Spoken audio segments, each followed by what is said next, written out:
Hey cultists, welcome to another episode of Cult Classics, your monthly escape into the world of strange cinema. And it's September already, if you can believe that. We're almost into autumn, or fall if you're stateside. Where did that year go? Regardless, we're here with yet another episode, and as you can tell from our opening and the thumbnail and description, with the sequel ready to drop in cinemas, we're going back to the original Tim Burton, Michael Keaton 1988 classic Beetlejuice. As always, I'm not doing this alone. This time we got more guests volunteer than I think for any other episode on the show. They all had to take a ticket and wait their turn. So as it stands, we've got a waiting room full of the haunted souls of podcasting. But first up, we have my regular co-host making another return appearance. He's sat here with a shrunken head, looking very confused. It's Mr. Mike Wilson. Hey, what are you doing? Hey, what are you doing, man? Somebody said back. Mike 3 times and I turned up. How's life treating you, fella? It's all right. Actually, it's going relatively well for once at the moment. He said, touching wood, immediately afterwards. Mate, I should rephrase that. You're beginning to sound like, Tobias Funk. Excuse me, I blew myself. Nice one. Well, glad to have you here. Next up, you've no doubt heard her on this season's episode. She's our resident feedback expert, only this time she's hopped a sandworm over to the studio to discuss the movie at hand. It is the good lady Vean. Hey guys, I'm excited to talk about Tim Burton. Nice one. As I said, you normally make an appearance to read out the listeners' feedback, but you're here for the movie itself this time. You're looking forward to talking everything about this one? Oh, yeah. I have been a fan of this movie since it came out, and I've done a lot of reading up on the behind the scenes not for this particularly, just out of my own interest. And so, yeah, I'm eager to discuss it. Nice. And finally, we have our blue-skinned showgirl all the way from LA. You last heard her on our 1941 episode earlier this year. It's Adrienne. I myself am strange and unusual. Nice. How are things with everyone. Hey, hello, friends. I'm excited to be here. Yay. Nice. Yeah, let's talk about that guy with the mold on his face. It's disgusting. Let's go. J.K. Rowling? I'm right here. Oh, but I'm bummed. So, how are things with you? Your summer been a fruitful one? Yes. Well, right. Never talk about tomatoes this time of year. Yeah, this is a quiet month. It's really hot in Los Angeles right now. So kids are finally back to school this week. And I'm just looking around the house going, I'm sure there's a Star Trek episode I need to watch. Always. Well, it's awesome to have you back on this one. So nice to hear you again. Very glad to be here, you guys. Cool. Now, if you're a regular listener, you'll know that normally at this point we ask our guests their favorite cult movie. But seeing as our guests today are all old hats at this, I'm going to throw them a different question so we can see what makes them tick. So this time around, I'm going to drop the question: are you a Tim Burton fan? And what's your favorite Tim Burton movie? And I'm going to go in reverse order. So I'm going to come to you first for this one, Adrienne. Well, oh, they're all good, but I think I'm going to give it to The Nightmare Before Christmas. It's not a Tim Burton film. Oh, okay. Well, I really liked Corpse Bride. It's kind of in the same vein, but I mean, if we're doing between this and Corpse Bride, then I have to give it to Beetlejuice. Cool. So you would consider yourself a Tim Burton fan, yeah? I always look forward to Tim Burton stuff. Always. And I'm always interested. A lot of times I get really obsessed with something like, I don't know what happened to me when Corpse Bride came out. I just let it play in my house for like 5 months. I don't know why. I just loved it. So, hey, let's say, I guess so. But, I was not a big fan of like the Charlie and the Chocolate Factory stuff. That was not what I liked. So, hey, what are you going to do? No, that's fair enough. I'm with you on that one. So what about you, Vean? Tim Burton fan? I have a very complicated relationship with Tim Burton. I was the most avid Burtonite, oh my God, until I was in probably my early mid-20s, from Pee-wee all the way through.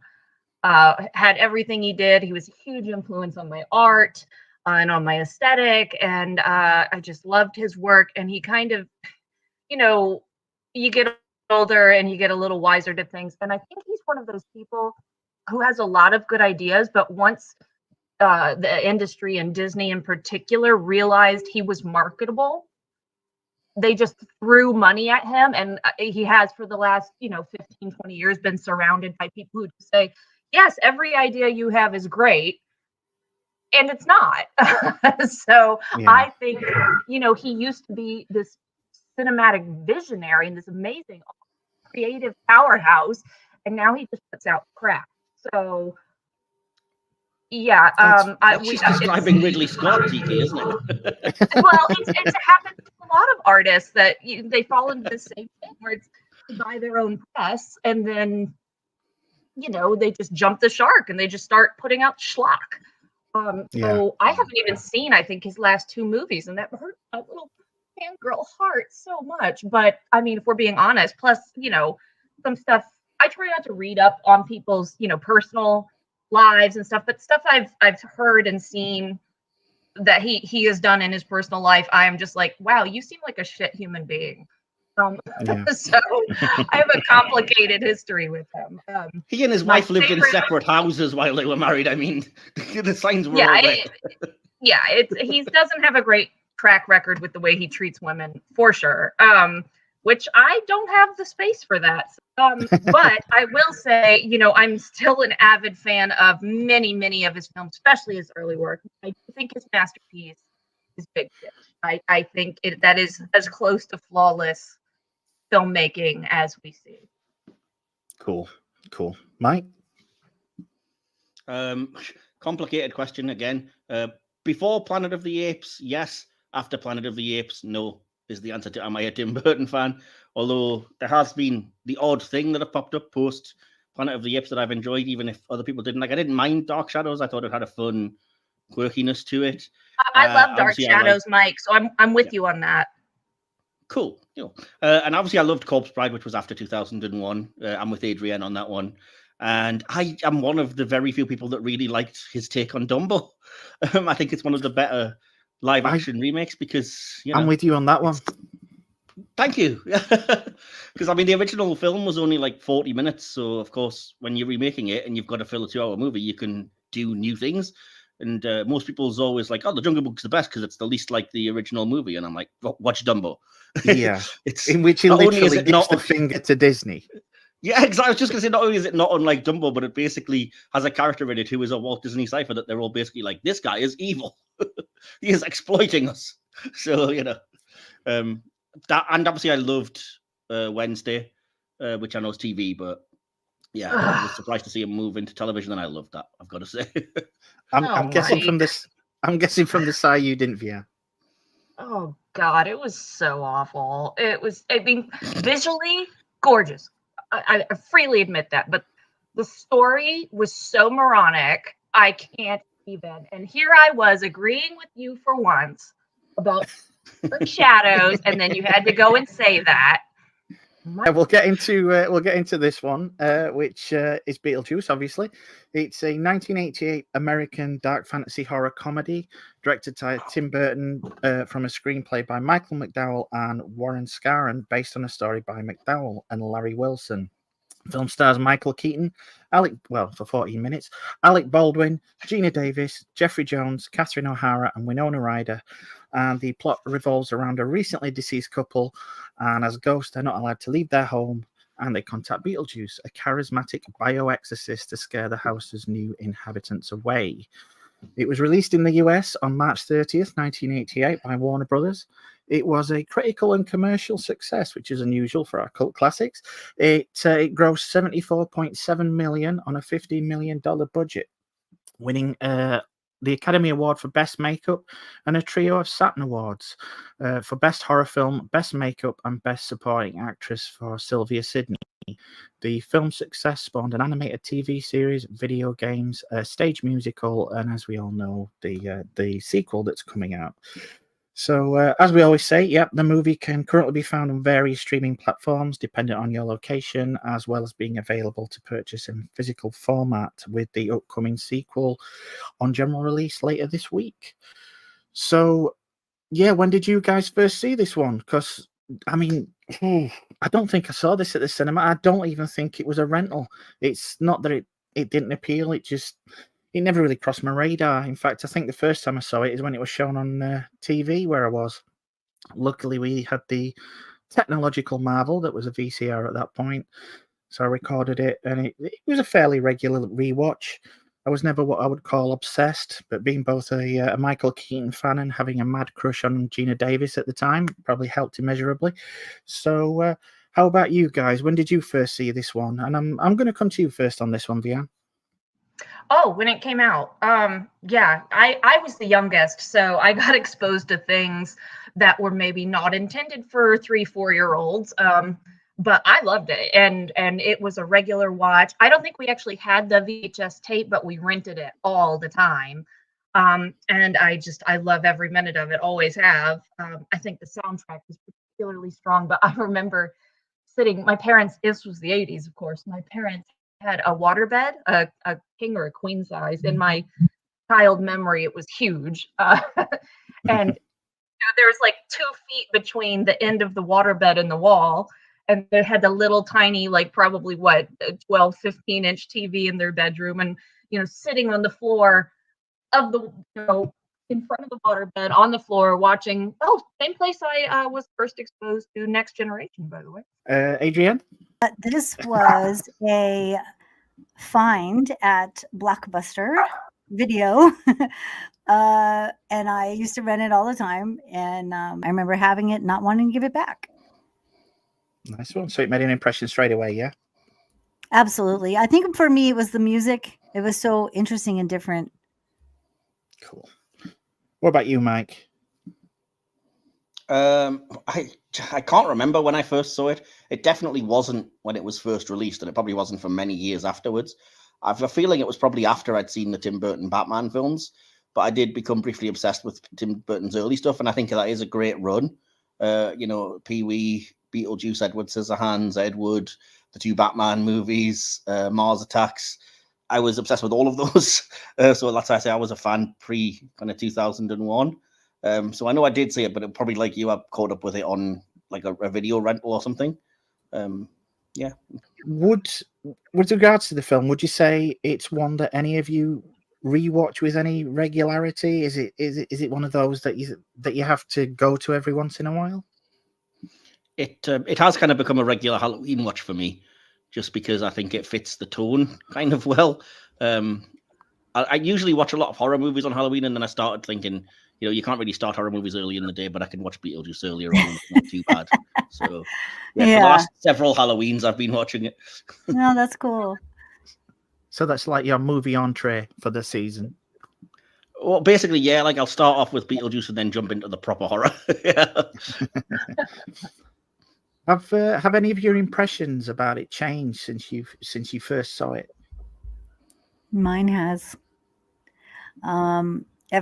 When just watching it, just these last couple of days, because eventually I did own the VHS and I used to just play it all the time, but I'd never seen it on a 4K or anything like that. I'd only ever seen this movie on VHS. I have finally watching it on the big screen in my office. I can see much more detail, and it's just there's so much more in it. But that was good. But one thing that's bad is, Lydia was a high schooler, I guess, and that's he was just kind of creepy. So for me now, I see the character as kind of now that I'm older, that Beetlejuice was a creep, but he didn't have to be so creepy with Lydia. Yeah. I kind of said that to DK. I was like, of all of the things to get a kid's cartoon, they chose the film in which Michael Keaton gropes Gina Davis, looks up her skirt, goes to a whorehouse, then tries to marry a high schooler. And you're like, this will be great kids television. Yeah, but like I said, Mike, they did it with a lot. They did it with Toxic Avenger. They did it with RoboCop. Well, originally the plan came after Poltergeist was a hit movie. But the idea of bad ghost was flipped. The people that moved into the house would be the awful ones, and that's where the idea kind of came from. So I'm Hmm. just wondering what you guys think to the writing of this one. Do you have any standouts, or anything that you find particularly good about the writing, or bad? It's completely up to you. You've already mentioned I, the Beetlejuice being a creep. yeah, just gonna say, watching it more and more now, like every Halloween and stuff, every year that goes by, it becomes more and more dated. It's an incredibly 80s plot that it's basically like these yuppies are moving into this lovely, little house in a village somewhere, sleepy village, and they're taking over and they're bringing all their technology and their mobile phones and whatnot. And it's kind of like, all right, this when you watch it back now, it is very 1980s concerns, really, isn't it? They cast so many improvisational actors, and Mhm. so much of this movie that made it to the screen is actually improv on the spot. So it's hard to give the writers credit for any specific thing without really knowing, was that their line, or was this their plot point, or was this something they kind of came up with in the moment. I still really love the camp of it. I kind of love how they set Michael Keaton free to just be a gross guy and goofy, but funny and clever. Like the whole Juilliard thing where he's talking about his qualifications is just great. I do like I've seen The Exorcist so many times, and it just gets funnier every time I see it. Yeah, don't you think he must have had fun doing that scene? And how did everybody not crack up on set? I mean, I bet there were a million takes. Yeah, I mean, I've got a couple of little interesting things. When Adam finds the advert for Beetlejuice, he actually does say the name 3 times, but because he pronounces it Betelgeuse, the incantation doesn't work. Yeah, the test screenings were met with pretty positive feedbacks, and they prompted Burton to film an epilogue featuring Beetlejuice foolishly angering the witch doctor. But Warner's disliked the title Beetlejuice and wanted to call the film House Ghosts. The most boring title ever. I know. As a joke, Tim Burton suggested using the name Scared Sheetless instead, but then was horrified when the studio actually considered using it. So yeah, studio execs as reliable as ever. Yeah. So yeah, with regards to that, Tim Burton's direction, what are your thoughts on that one? I'll come to you first, again, Mike. Oh, well, this is very Tim Burton. The visuals and everything, and the way things look, a very specific aesthetic. I'm not particularly good at voicing, what that means or the specifics of it, but I just know that it looks like, if you told me to pick the most Tim Burton film, this would probably be up there. Bright, garish colors and gaudy ideas, and even the incredibly practical special effects, just reek of Tim Burton to me. Just a bit weird, a bit out there, but yet bright, clashing colors that clash with the darkness, that kind of, as you said, humor, but dark humor aspects. So I think it's definitely, as an auteur, you could definitely look on it as a very Tim Burton film, a lot more than some of his later, perhaps, Gun for Hire type stuff. Yeah. What about you, Vean? He's visionary. I once read a quote about him where somebody referred to Tim Burton as a whirling dervish of creative energy, and that's kind of always stuck with me. I read that a very, very long time ago, and I think it's gorgeous. I think the direction is wonderful. I think visually stunning.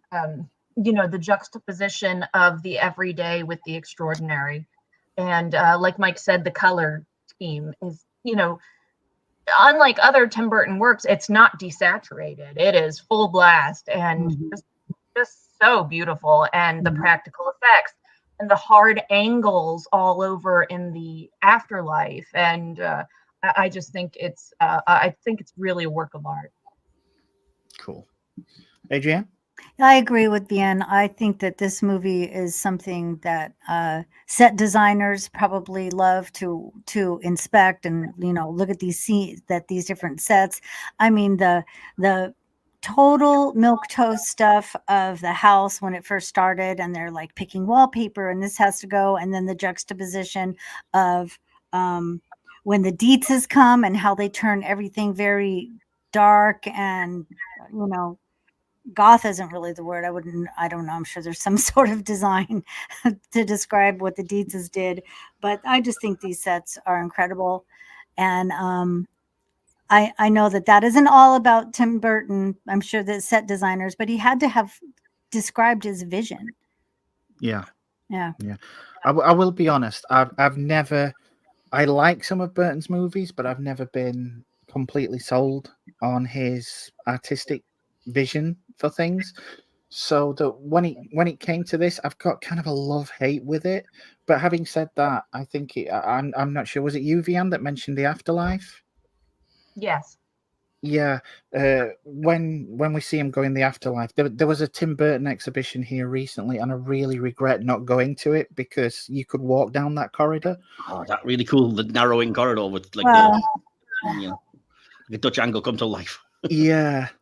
So, yeah, during that sequence where they enter Juno's office and see her speaking to that deceased football team, I never noticed it until this time. A movie theater full of ghosts can be seen through Juno's office window. It created, apparently in cinemas, it created the illusion that the living and the dead audiences could see each other and were kind of watching the film from different angles. I don't know if any of you guys picked up on that. Well, now I have to go in and rewatch it. Yeah, among the ghosts in the audience, there's a red skeleton and a green skeleton, which are pretty identical to the ones later seen in Mars Attacks. A woman with red hair and two men in suits and Ray-Ban style sunglasses, like the Blues Brothers. Or the Men in Black. Yes, yes. Apparently, though, Burton did not like the Deo sequence. He didn't think it would go over very well because he didn't think it was very funny. So, but I do notice that when Glenn Shaddix, who played Otho, died in September 2010, the last song performed at his memorial service was the Banana Boat song. Aww. Yeah. Well, so he grabbed that ice bucket and he was really getting into it. So he did love that. Yeah. And the scene, obviously, where Beetlejuice eats the fly is a tribute to the horror film. Yeah. Gina, obviously, the other connection is Gina Davis starred in the remake of The Fly 86, and Michael Keaton was offered the lead role in that, but turned it down. He was. I didn't know that. How different it'd have been. That would have been weird. Yeah. Did you pick up on the fact that it's kind of a forward reference as well? Because Vincent Price was in the original Fly, and he would obviously star for Tim Burton in later movies. Yes, in famous Helene Edward Scissorhands. Yeah, nice one. Burton claimed it took a lot of time to convince the other cast members to sign after Keaton, as they didn't know what to think of the weird script. So, It's apparently Keaton's favorite role, and as Vean said earlier, he ad-libbed about 90% of his lines. According to him, Beetlejuice was described to him by Tim Burton as having lived in every time period but no time period. So, yeah, he said when he first showed up to the set as Beetlejuice, the crew was chanting "Juice, juice, juice," which got Keaton excited for the role. Wow. So, yeah. So, with regards to the acting, what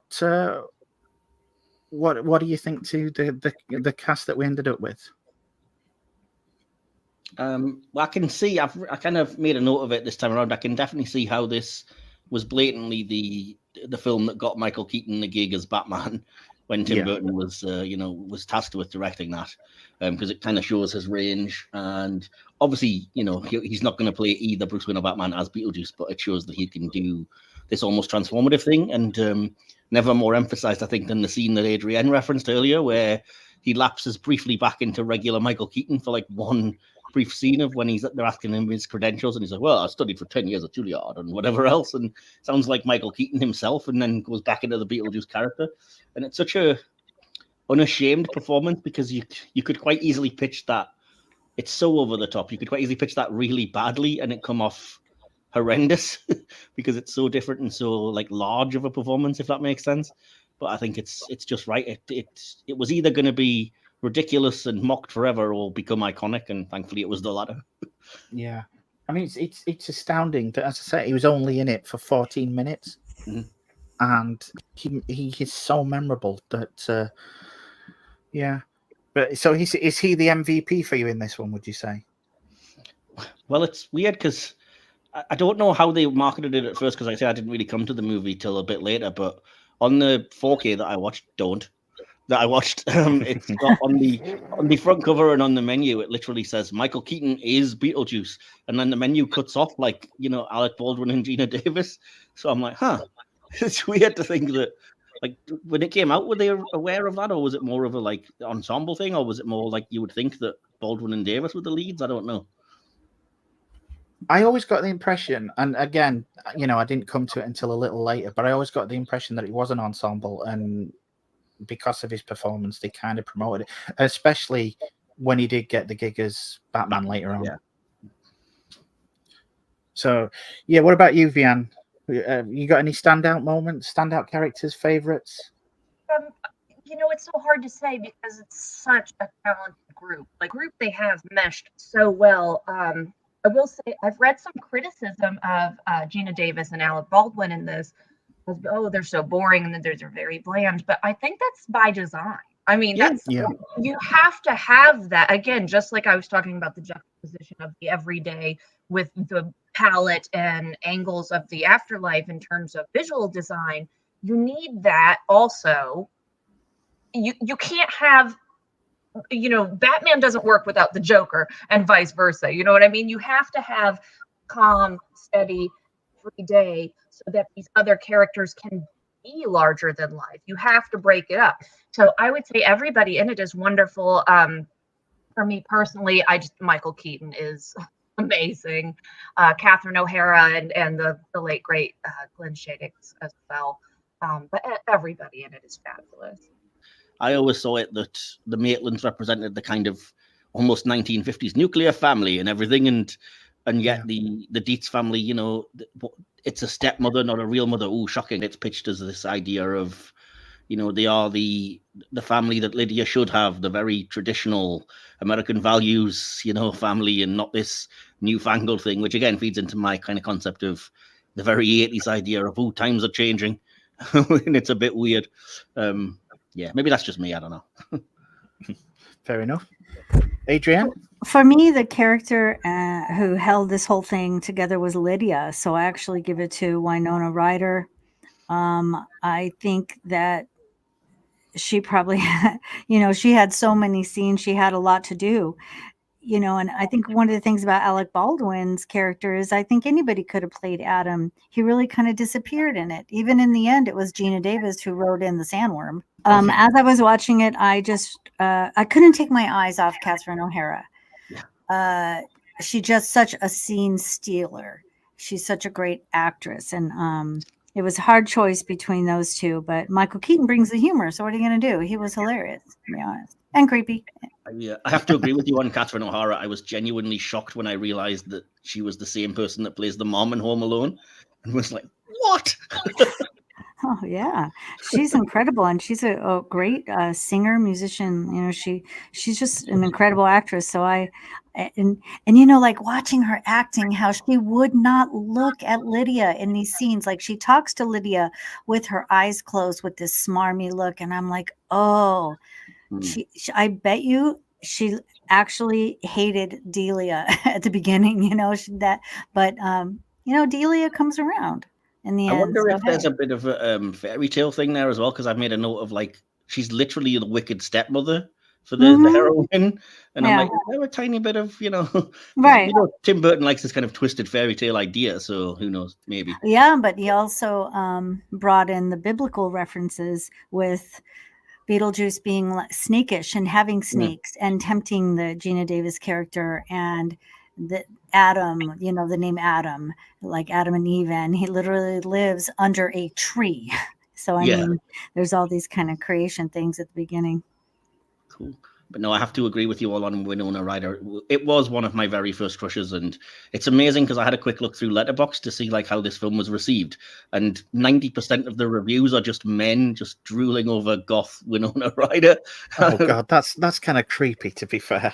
I mean, men who were younger at the time, in fairness, it's just kind of like, this was my they were first kids book. at the time, This was, yeah. you know, Right. this was my awakening. Oh, I can't believe, I'd want to marry Goth Widow Rider too, blah, blah, blah, etc. So, Oh yeah. God. No, the red dress though. Oh, these costumes were great in this movie, by the way. If I didn't mention that earlier. So do you think that with regards to the acting, they nailed the cast?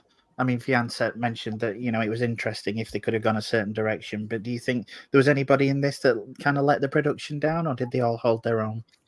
I mean, I think Jeffrey Jones let himself down in various other ways, but we'll not. We'll not go into that. But yeah, best not discuss that, and don't Google it. Whatever you do.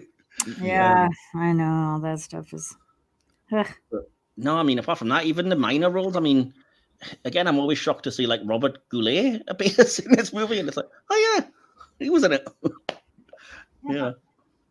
Well, the character of Juno, played by Sylvia Sidney, who, by the way, back in the 1920s was absolutely stunning. If you want to look at her images, I remember when I first saw it, like saying to myself, why is she being so mean to the Maitlands? Because, you know, they're nervous, they're scared. Why didn't they make her a nice character?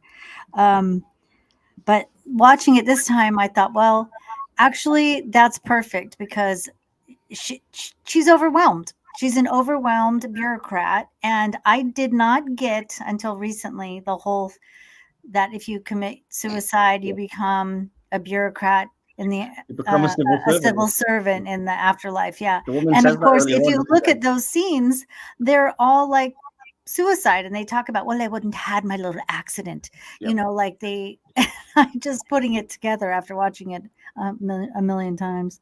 So yeah, you mentioned Winona Ryder's red dress, Adrienne. So I mean, that brings it to the production design. What are your thoughts with regards to how this thing looks? I mean, obviously, as Vean mentioned, it's part of his artistic vision. But how do you think, when it came to realizing it, how do you think it all comes together? I just think that's one of the things that keeps the movie so great, is that production design. I think it's wonder. I think every single thing had been touched and made perfect. You know, think of all the different sets, all the different things they had to do, all the different brains they had to pick to make it come through like that. I love it. Cool. Vean? Oh, I think that's amazing.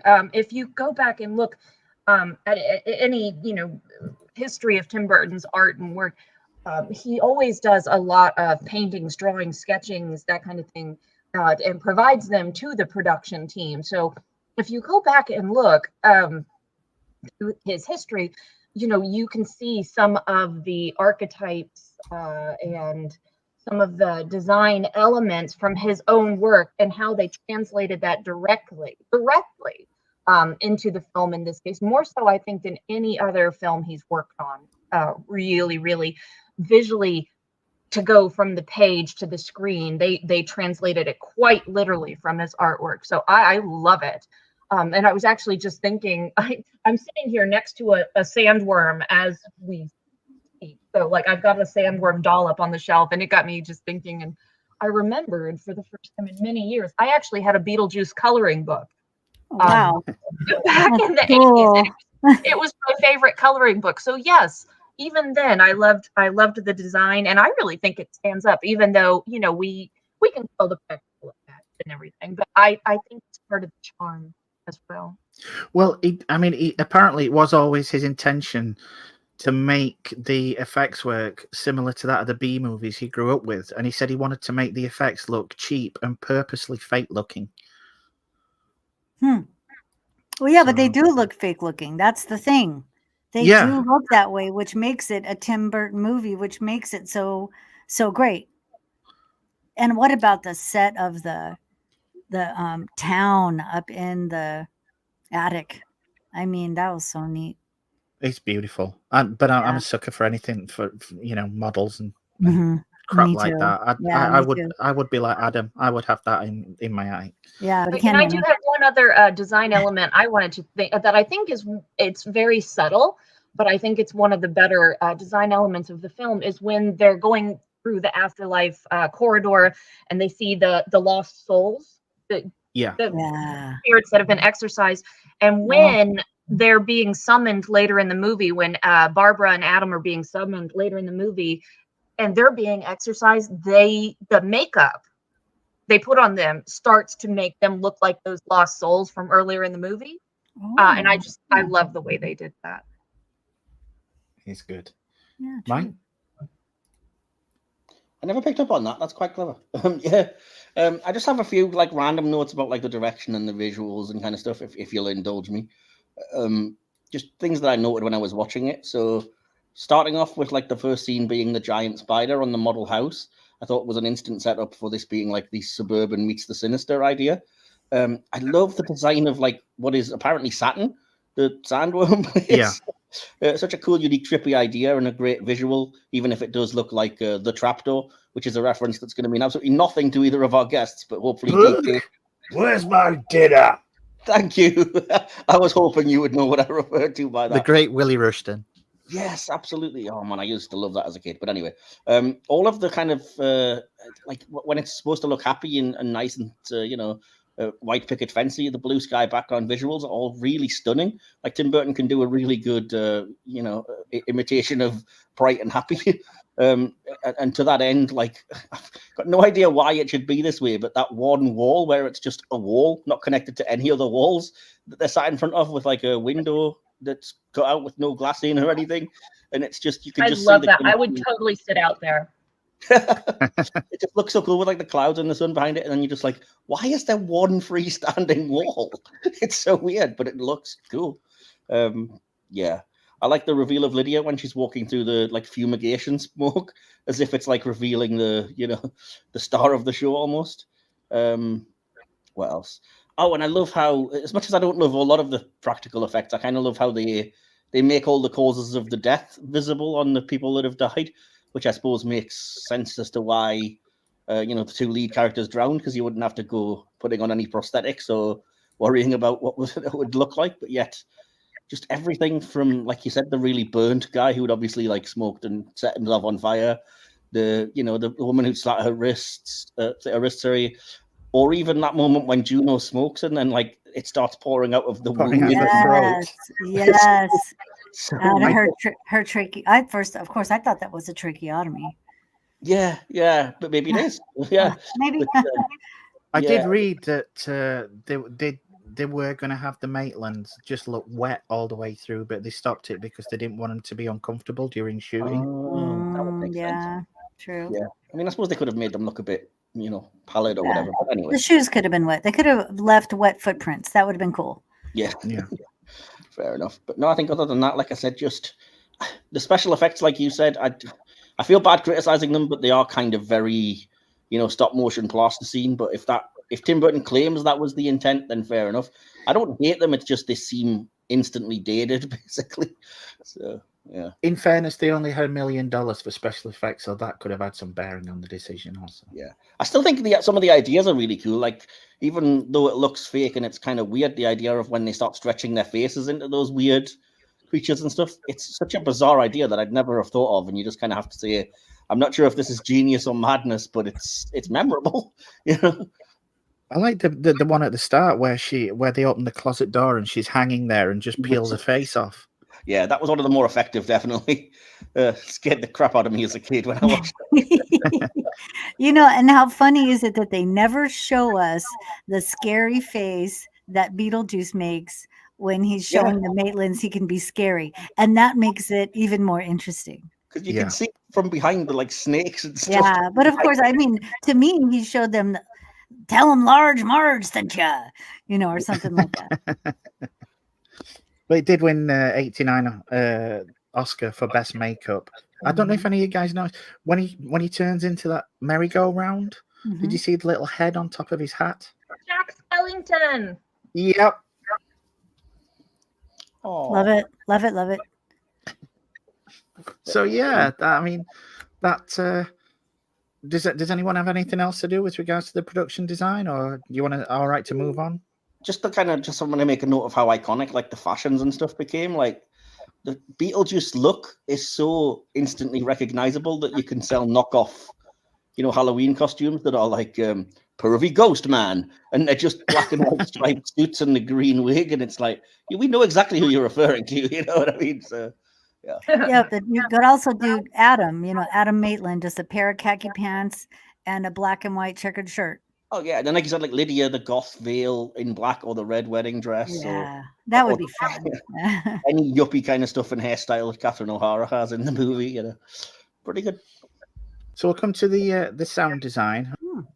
This one, I mean, it's definitely one of his Elfman's most iconic. You instantly know the motifs when you hear them, what movie this is from. So I'm just wondering if there's, if you guys have got anything with regards to the sound, and not just Elfman's score, but the Harry Belafonte and stuff like that. Well, there is a funny little thing that my husband and I laughed so much about when we first met, because you never know when you first get together with somebody what they know. And one time I was being really goofy and I did the Beetlejuice dance from when he sees the shall we say house of ill repute, and he starts dancing and it's like and he's doing all these funny moves and scooting along the floor, and I just love that whole scene. I just think it's great, and the music that's behind it's kind of techno-ish. It's kind of very, I don't know, just goofy but creepy, but like a club, a little bit raunchy, just put it all together. It's Beetlejuice. What about you, Vean? I'd have no criticism whatsoever. I think the sound design is perfect for what they do. I think it's very understated compared to the visuals, which I think was necessary, and the score is perfect. Nice one. Mike? Yeah, I don't really have a criticism. I noted, like I said, I thought it was really clever the way that they use calypso music, which clashes with the idea of like the almost pseudo horror and the goth aesthetic and stuff, when you've got this incredibly bright, cheerful, island of paradise, sunny place music playing, which is just, it was such a clever juxtaposition, and it really worked. Yeah, it does. Super. I just can't picture Adam Maitland being a fan of calypso music. I have a hard time reconciling that. Yeah, maybe it's Gina Davis's music. Maybe. I do. Or I do have Barbara's music.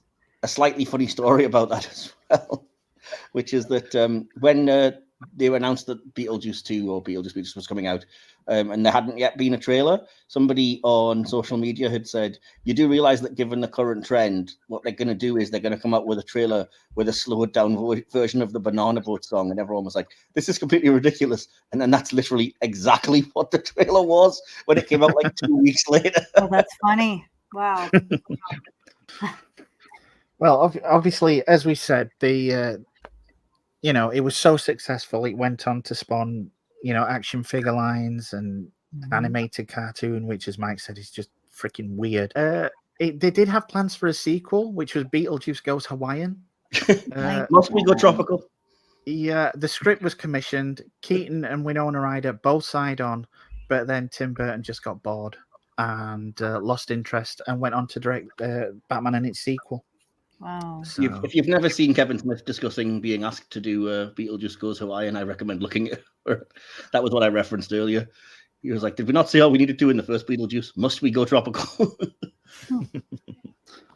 So, yeah, I mean, do you think it stands out as a cult classic, or do you think it's just a movie of its time?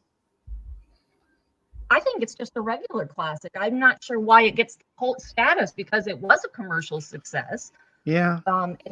It has been and continues to be a commercial success. It's instantly recognizable. It's not niche. It's been part of the mainstream ever since it came out. So I think it's just a plain old classic. Nice one. Well, we'll not put it out. Vean. Adrienne? I think it's because it's so different and unusual and quirky. I think that's what makes it different than a regular classic. It's all the little quirks. And I think that that's why we love it so much, because it's quirky and it's, classic, and it's, it is kind of in with the mainstream. So I don't know if I'd call it cult. I just call it, what it is. It's it just sort of became like a genre. Tim Burton's movies, you know, his stuff. It's like it became a Tim Burton thing. If you like Tim Burton, you usually like this one. Yeah, Mike. And not to not to differ from our two guests, but I do think it's a cult classic, and I think it's things like you said, what they did with a low budget, or the idea of them not really casting at the time the biggest actors in the world or a star name, and relying on kind of almost an improvised performance, or the way that it looks very Tim Burton in that autorial style. I think it's not all that mainstream. It's not necessarily. It was popular enough to have become accessible, but I don't think it necessarily was initially thought of that it would be. And it doesn't look like any other movie unless you're looking at Tim Burton's movies, and it kind of stands out for me. And yeah, for me, that's kind of what makes it a bit of a cult film, and a bit of a, if you like it, I think it kind of says a lot about your particular taste.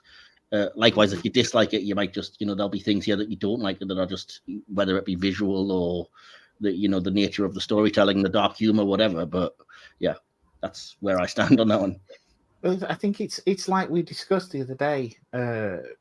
Pretty much anything at some point can be considered a cult classic. I mean, we reviewed, Ghostbusters earlier this year, and it was a tremendous success, but it's still referred to as a cult classic. And I think I don't agree with that. Kind of, yeah, it's kind of where this one I think lies, because this,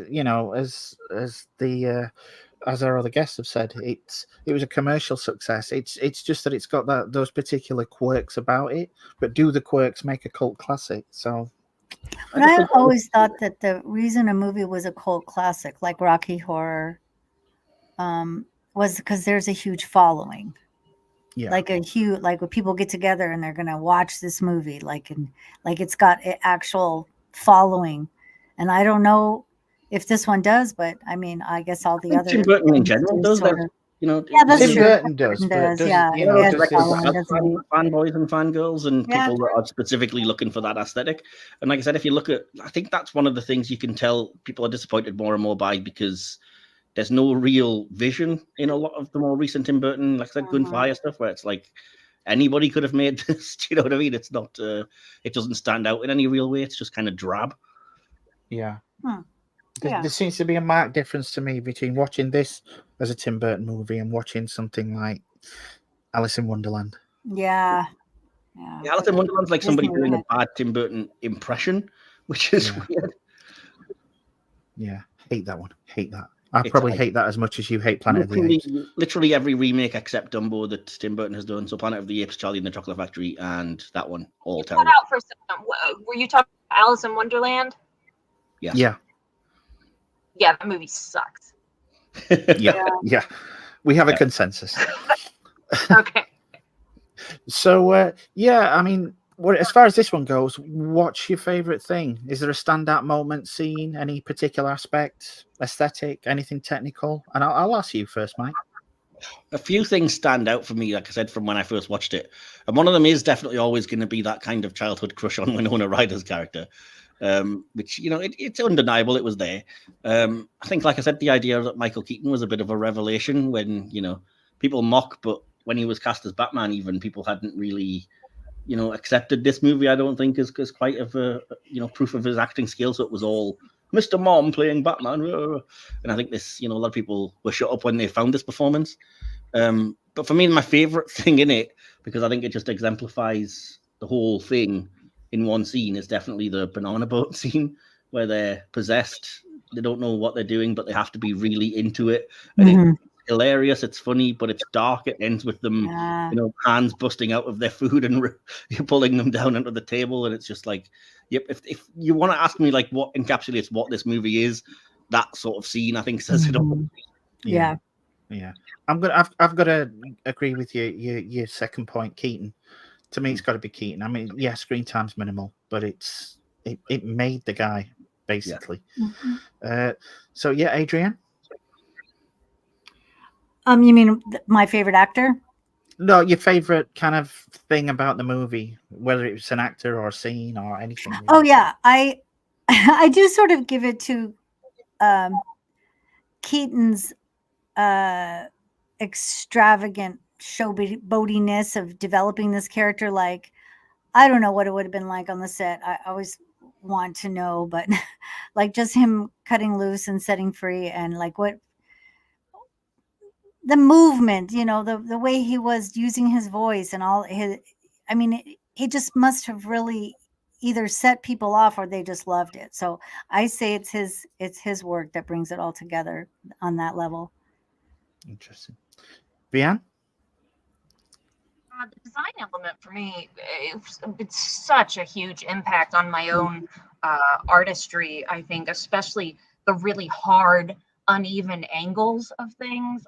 That's, visually the afterlife scenes, and when they come back and Delia's sculptures, and like Mike was talking about earlier, the patio that has the one wall that's not connected. Like, I live in that house. I absolutely love every aspect of the design element of not the everyday, but the extraordinary. Yeah. Cool. So what did you think out there? As always, we asked you for your input and you didn't let us down. So with her actually being in the studio with us this time, I'm going to hand this over to Vean to let us know what you think on this one. Not a ton of feedback on this, surprisingly, because it is such a hit, and everybody, I don't know a person who doesn't like this movie to some degree. So I was surprised there wasn't a ton of feedback. Beverly Ann Rudd says, I loved it as a kid, but it's been years since I've seen it, despite the fact that I own the DVD. I keep meaning to rewatch it if my child ever gives me any time to myself. So hopefully Beverly got time to watch it. Mike Whaley, 5 damn stars. It's still one of my favorite movies, and that was all caps there. Ian Skin, Beetlejuice is one of those films I liked but never loved, and I'm a big fan of majority of Tim Burton's movies. The whole concept was cool, and the main story arc of Davis and Baldwin's characters set off on a good path. I just think the film gets a bit too mad towards the end and never really reaches the point of a decent ending. For me personally, gets a bit too cartoon-like. Ian, how does it feel to be wrong about everything? Let's see. Kieran Martin Walker says, I'd say 5 stars. I enjoyed it as a kid and still enjoy it to this day. Still to this day, I can't stop laughing at the nice fucking model bit as I read that it was ad-libbed by Keaton, as the model tree wasn't supposed to have been knocked down so easily. I don't make me laugh my ass off. Okay, great. And their characters like Winona as Lydia Dietz, Gina Davis and Alec Baldwin as Barbara and Adam, and especially Keaton as Beetlejuice. I also believe this was the film that helped Keaton get the role as Batman the year after. It was. He is correct. Patricia Durr, 5 stars. Awesome. Stacey Louise Hillhouse, 5 stars. I love Beetlejuice. Paul Kane, 5. We love it. Big smiley face. So, mostly really positive feedback. Nice one. Nice fucking model. So cheers for that, Vean, and for that little sound clip, Mike. And thank you to everyone of you that sent us your opinion. That bit has gotten edited out so many times. So many times. When this came out on VHS in the 80s and 90s, that little part was edited out. Oh. They didn't re-put it in until, I think, in the early 2000s and on the DVD release. Oh, I think in the UK it was left in, wasn't it, Mike? I've never not known it. Even the groin grab was that part there? Yeah. Yep. I remember it always being there. Yeah. So thank you to every one of you that sent us your opinion. As always, if you missed out on letting us know, you're free to drop your thoughts on this episode on any of the socials, which will flash up later. So with that in mind, it's time to ask our guests for their final thoughts on this one. And if you've been with us before, you know the score by now. Final thoughts and a score out of 5. So Adrienne, I'm coming to you first on this one. I love this movie. It's a happy go-to movie for me. I was a little bit disappointed that this time I saw some of the creepiness up close, but when back in the day it was supposed to be that way. He's a creep. He's gonna do creep things. So I give this 4 out of 5 stars. Okay. Again, apologies for the long-winded conclusion. I know I say it a lot, but I try and break these down, and they never get any shorter. So I'll say a good and enjoyable movie that's really selling itself on the Burton aesthetic, which is really evident and gorgeous here, and a Keaton performance that surprised everyone, though it's Winona Ryder who young me related to and who was the biggest draw of the movie. The practical effects are almost charming. Okay, they mostly look pretty shoddy, but it kind of fits with the tone and theme of the piece. It isn't a horror movie after all, but more a fun celebration of the macabre and mortality, which makes it a perfect Halloween watch that I've indulged in many times. Being critical, there's some questionable things that wouldn't fly now, mainly around Beetlejuice's impropriety and Lydia openly expressing being suicidal. It's also very slight. At a brisk 90 minutes, it moves at a great pace, but it leaves the thing feeling less impactful and more of just a fun romp. There are plot holes, but criticizing them just seems silly in a film that is almost a fairy tale fantasy. It's nice seeing when Burton was a good director, so just enjoy the fun ride, the eye candy, and the kooky dark humor, but don't expect to think too hard about any of it or be all that affected. Though, admittedly, Lydia may have affected my taste in women a bit over the years, and I give it 3.5 out of 5. Okay. Nice. Yep. What about you, Vean? What's your ultimate verdict on this one? For me, this is almost the penultimate Tim Burton movie. It's up there with Edward Scissorhands as something that this is as Tim Burton as it gets. And I love that about it. I love it visually. And for me, it's summed up, it's the perfect merging of the visual and the idea of the light within the darkness, right? And the part we've already discussed a little bit where Beetlejuice shows Barbara and Adam that he can be scary, but we don't see it. But their reaction to him, I think that just sums up the whole movie right there. And I love it. Cool. And what's your score out of 5? Oh, 5 out of 5 for sure. 5. Wow. Wow. Okay. So I'll give mine. It's a fun hour and 30 minutes. The cast understands the assignment, the direction's competent, and the effects work is pretty decent stuff. Keaton's on fire in the role of Beetlejuice, and it's easy to see why he both steals the show with his limited screen time and why he went on to become such a household name. Honestly, though, it's occasionally a little too Tim Burton for me in places, and while it can be visually interesting, for me, it does have a tendency to be excessive. To the point I feel like the Maitlands in some respect. But personal preference aside, it's a good, solid movie, and I will be getting my tickets for the sequel, and I'm going to give it 3.5 out of 5. Wow. So that makes the final score exactly on the nose. Yes. So by averaging all of the scores, it gives Beetlejuice that final cult classic score of 4 out of 5. Yay, That's good. rarely So, happened before.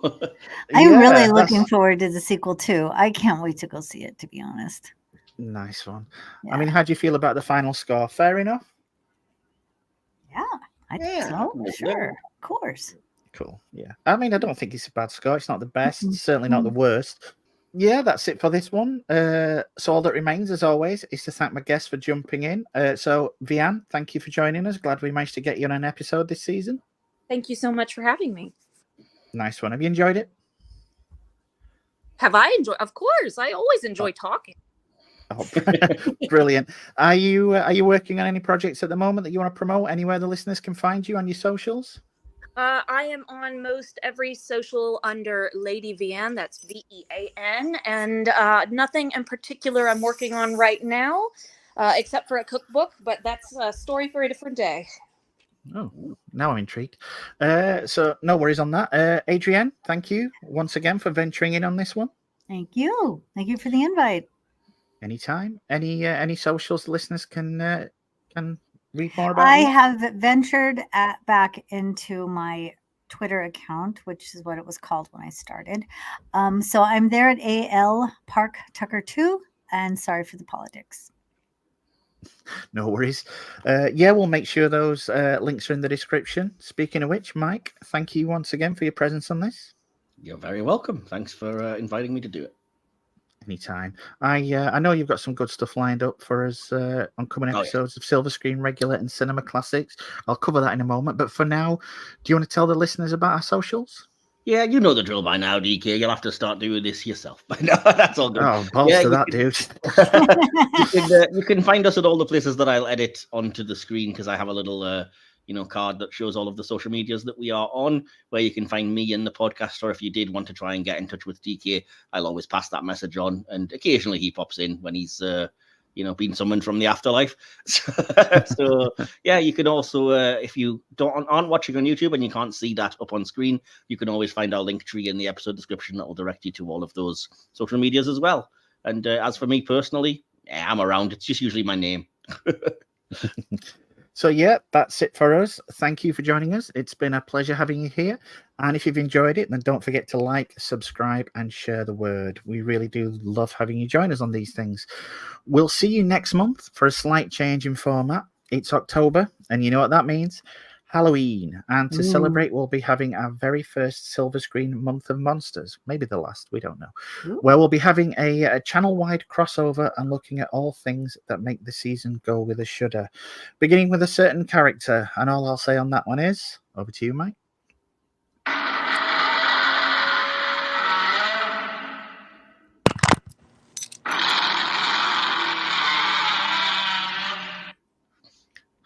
I do like the added effect there of you actually making a building fall over midway through.